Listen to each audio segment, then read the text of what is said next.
Hello, welcome to Prajim Technologies. I am Venkat. This is part 15 of SQL Server. In this session, we'll learn about the different ways that are available to replace null values in SQL Server. Specifically, we'll be looking at isNull function, case statement, and coalesce function. Please watch part 14 of this video series before continuing with this session. Now, I have an employee table which has got 3 columns within it: employee ID, name, and manager ID. Now, if I ask you who is the manager of Rob, you look at manager ID column. Okay, manager ID for Rob is 1, and you look up 1 within the employee ID column. Okay, 1 is Mike, so Rob's manager is Mike. So along the same lines, if you look Todd manager ID value is null, which means Todd doesn't have a manager. And if you remember, in part 14 of this video series, we have written a left outer self join to retrieve employee names along with their manager names. Okay, and this is the output that we have. Since Todd doesn't have a manager ID, his manager name is null, which makes sense. But then in the output, I don't want nulls to be displayed. Instead of nulls, if an employee doesn't have a manager, instead of displaying null value, I want to replace that with no manager. Okay, so instead of an output like this, I want an output like this. Any employee, if he doesn't have a manager, don't display nulls. Replace those null values with this no manager word. Is that possible? Absolutely. We actually have different ways to do that. We can make use of isNull, case statement, and coalesce functions. Let us look at practical examples of using each one of them. Alright, so since we are using this manager ID column and then looking up in the employee ID column, we're kind of doing a self join here. And if you're not sure about what a self join is, please watch part 14 of this video series. Okay, so let's write the left outer self join query. So select, okay, we'll come to the columns list in a bit. First, let's specify the from clause. From, let's say, TBL employee table. We'll call this as E, and I want to do a left join and join with the same table, TBL employee E, but I'm going to alias that with letter M for manager. So this is employee table, this is the manager table. So from the employee table, what do we want? If you look at the output, I want the employee name. So in the from the employee table, I want the employee name, and let's give it a meaningful name, so employee. And from the manager table, I want again the name, but this is going to be manager. Okay, so and we have to specify. So we specified the column list, we specified the employee table, we specified the manager table. We have to specify the join condition. So on E dot in the employee table, take the manager ID and look up in the manager table the employee ID column. And we have seen, we have discussed about this query in a great detail in part 14 of this video series. So now when you execute this query, we get the output, the employee names with their manager names. But then as we, like how we have it here, Todd doesn't have a manager, so he has null there. So similarly in the output here, null is displayed for Todd. But what's our ultimate aim? Our ultimate aim is basically to replace that null value with no manager word. So how do we do that? The first and the easiest way to do it is basically to use isNull function. Okay, let's see how to use isNull function. Now isNull is such a simple function. Now as the name itself suggests, is null if it is null. Okay, is null. So if you look at this function, the IntelliSense of SQL Server 2008, it shows up the first parameter. It's an expression that you pass in here. If the expression that you're passing in here, if it returns null, then there is a second parameter called replacement value. That parameter will be used. So for example, let's pass a null here for the expression, and replacement value, I'm saying, let's say, no manager. Okay, so when I execute this, what's going to happen? Look at this. Since this function is we are passing in null as the first parameter. Since this is null, it is making use of the replacement value. And look at this, the column doesn't have a name, so let's give it a meaningful name. Let's call this manager, for example. So when I execute that, look at that, since we are passing null to isNull function, it is making use of the replacement value. On the other hand, let's say instead of saying null, I'm saying prajim here.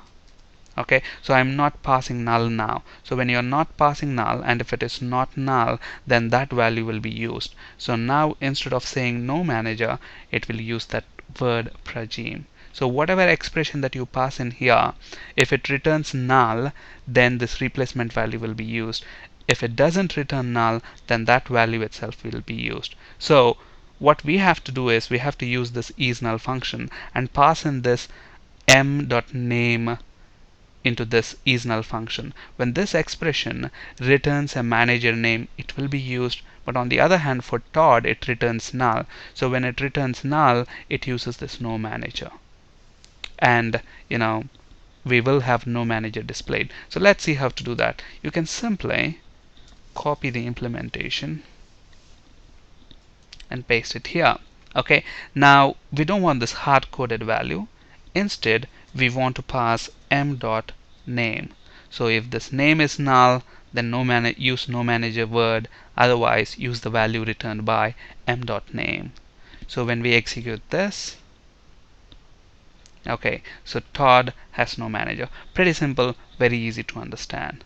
Along the same lines, you can actually use coalesce function as well. So another way to replace null value is to use coalesce function.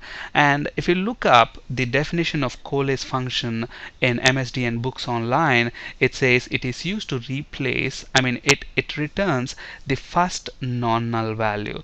What do we mean by that? Don't worry about that for the time being. We're going to talk about coalesce function in a very great detail in the next session. But for now, understand that the usage of coalesce function is pretty much similar to isNull function, but there is much more to it. Okay, it is basically used to return the first non-null value.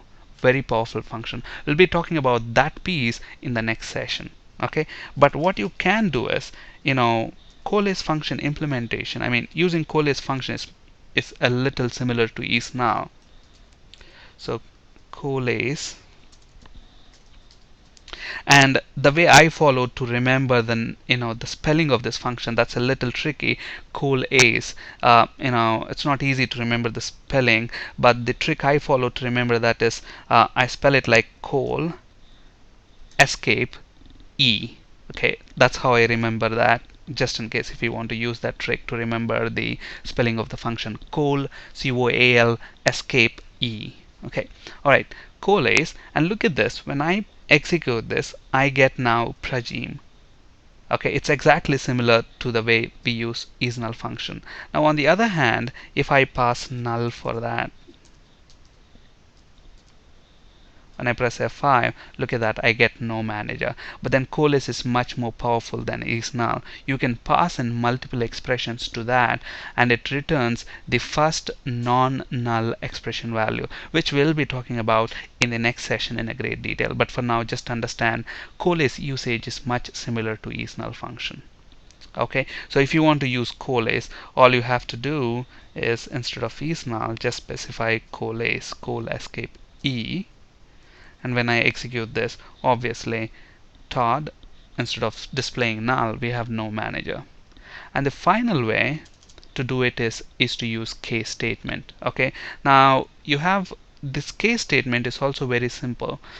Basically case, the way you use it is case, you specify case keyword, and then you specify an expression here. If that expression case, when you specify your expression, if that expression returns true, then what value you want, else what value you want, and then you end the case statement. So this is the syntax for the case statement. Case, when you specify the expression, this expression returns a true or a false. Okay, if that expression returns true, then use the value here. On the other hand, if it returns false, then use the value in the else part. and this is the end for case statement. So within case you can have as many expressions as you want. Okay, but here we only have one expression. Okay, so instead of using coalesce here, what you basically can do is you can also use the case statement. So case when m.name. Okay, so when m.name is null, if that is null, then I want to use no manager. Else I want to use m.name itself, whatever m.name. If it is not null, then I want to use the name that is returned by m.name, and then you can end the case expression. That's it. And then you're saying whatever value this case statement returns, that should be the value for the manager column. So this is the alias for that column. So case when m.name is null, then no manager, else m.name end. Alright, let's execute this and see the output. Okay, look at that. The output is exactly similar. So you can either use case statement, is null, or coalesce function. We'll be talking about coalesce function in a great detail in the next session. And you can see the implementation right here for 3 of them. On this slide, you can find resources for ASP.NET and C# interview questions. That's it for today. Thank you for listening. Have a great day.